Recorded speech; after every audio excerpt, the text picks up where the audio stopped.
Hey everyone, in this video, I'm going to show you how to trade gold on Oanda, step by step. Let's get started. First, open your browser and go to Oanda's trading platform. Sign into your account and connect either your demo account or live trading account.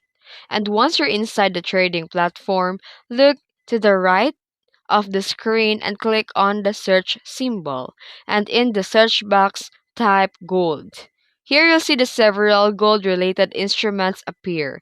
The most commonly traded one is the XAU or the USD, which represents the spot price of gold against the US dollar.